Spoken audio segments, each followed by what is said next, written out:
வணக்கம் தமிழ் நண்பர்களே. Network days அப்படின்னு எக்ஸல் ஒரு ஃபங்க்ஷன் இருக்குது, அதை பற்றி பார்க்கலாம் இப்போது. ஸோ ஒரு சில பேர் என்ன கேட்குறாங்கன்னா, எனக்கு வந்து ஸ்டார்டிங் டேட் தெரியும், எண்டு டேட் தெரியும், இதில் எவ்வளோ நம்பர் ஆஃப் டேஸ் இருக்குது, எனக்கு working days number of working days calculate பண்ணணும், எப்படி தெரிஞ்சுக்கிறதுன்னு சொல்லி கேட்டிருக்கிறாங்க. அதனால் வந்து பார்த்திங்கன்னா இப்போ இந்த எக்ஸாம்பிள் பார்க்கலாம். ஸோ இங்கே வந்து நேம் விநாயக்னு சொல்லி கொடுத்துருக்கு. Start date 03 Jan 2023, end date 05 Jan 2023.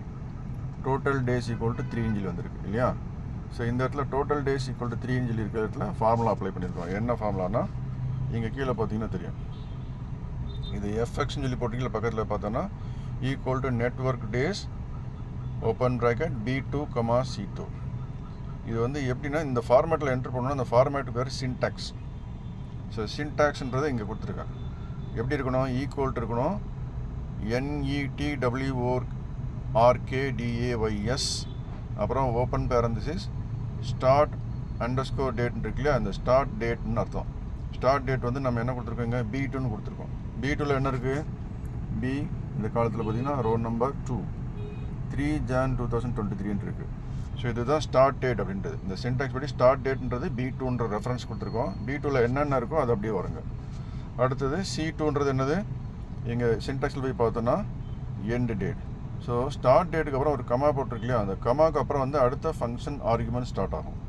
Function argument அப்படின்னாச்சுன்னா இந்த நெட்வொர்க் டேஸ் அப்படின்ற எக்ஸல் ஃபங்க்ஷனுக்கு ஃபங்க்ஷன் ஆர்குமெண்ட்ஸ் நம்ம கொடுக்கணும். இன்புட், அதாவது input number 1 start date, input number 2 end date, input number 3 holidays. So மொத்தம் 3 இன்புட் கொடுக்குறோம் இல்லையா. அந்த இன்புட்டுக்கு பேர் தான் ஃபங்க்ஷன் ஆர்குமெண்ட் அப்படின்ற டெர்மினாலஜியை வந்து எக்ஸலில் யூஸ் பண்ணுவோம்.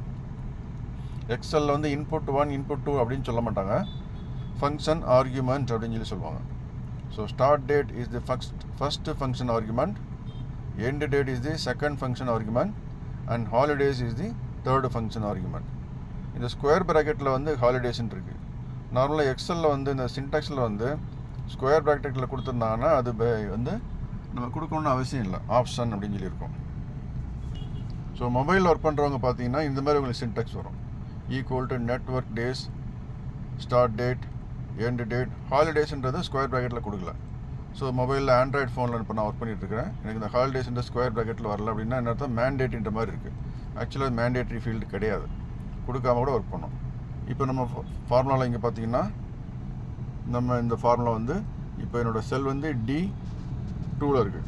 ஸோ D2ல் என்னென்ன கொடுத்துருக்கோம், எங்கே equal to network days start date வந்து B2ன்றதை பாருன்னு சொல்லியிருக்கோம், எண்டு டேட் C2ன்ற பாருன்னு சொல்லியிருக்கோம். ஸோ இது வந்து நம்ம ஹாலிடேஸ்ன்றது கொடுக்கல.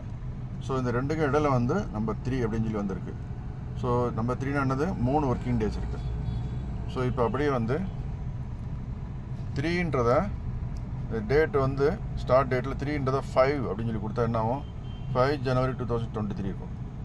ஸோ 5 January 2023, 5 January 2023க்கு எவ்வளோ நம்பர் ஆஃப் டேஸ்ன்னு சொல்லி பார்த்தா 1ன்னு சொல்லி வருது. இங்கே ஆன்சர் வந்துடுச்சு பார்த்தீங்களா.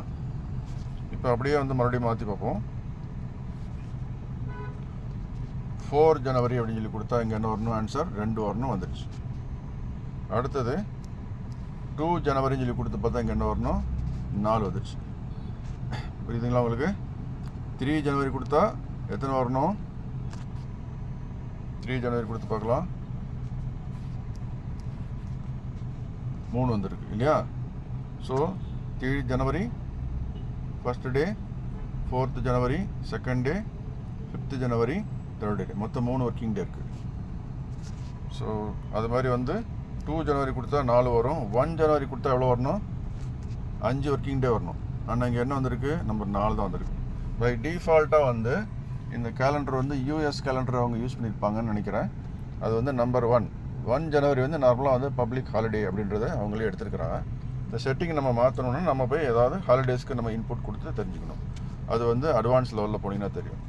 ஸோ இப்போ இது வந்து இந்த ஆர்குமெண்ட் வந்து இங்கே எக்ஸ்பிளைன் ஆகிருக்கு. ஆர்குமெண்ட் டிஸ்கிரிப்ஷன், ஸ்டார்ட் டேட்ன்றது இந்த starting date of the period, end date அப்படின்ற ஃபங்க்ஷன் ஆர்குமெண்ட், அதோட டிஸ்கிரிப்ஷன் என்னென்னா இந்த ending date of the period. ஹாலிடேஸ்ன்னு சொல்லி போட்டு ஸ்கொயர் ப்ராக்கெட்டில் கொடுத்துருக்காங்க இங்கே, ஓகேங்களா. இப்போ மொபைலில் பார்த்தீங்கன்னா இந்த ஸ்கொயர் ப்ராக்கெட் ஹாலிடேஸ் இங்கே வரல. இங்கே வந்து ஹாலிடேஸ்ன்றது சாட் ஜிபிடியில் நான் வந்து இதோட அவுட்புட் எடுத்துருக்கிறேன். அதை டெக்ஸ்ட்டாக இங்கே உங்களுக்கு பேஸ்ட் பண்ணி வச்சுருக்கேன் தெரிஞ்சுக்கிறதுக்காக. ஸோ ஆப்ஷனல்னு சொல்லி கொடுத்துருக்கு இல்லையா, இது என்ன வேல்யூ கொடுக்கணும், 1 or more dates to exclude as non-working days. Example, public holidays. This can be a single date. ஒரு டேட் ஃபார்மேட்டில் கூட நீங்கள் என்ட்ரு பண்ணலாம், இல்லைன்னா ரேஞ்ச் ஆஃப் டேட்ஸ், இல்லைன்னா ஒரு டேட் இல்லை 2 டேட் இல்லை 3 டேட்டு அந்த மாதிரி எதாவது கொடுத்துக்கலாம், range of dates. Or and array constant. array constant அப்படின்னா என்னென்னா டீட்டெயிலாக நீங்கள் போய் பார்த்துருக்கீங்க. ஸோ சிம்பிளாக வந்து நெட்வொர்க் டேஸ் அப்படின்றது என்னன்னு சொல்லி எப்படி கால்குலேட் பண்ணுறதுக்கு இந்த ஃபார்முலா கொடுத்துருக்கோம், பார்த்து தெரிஞ்சுக்கங்க. தேங்க்யூ, டேக் கேர், பாய்.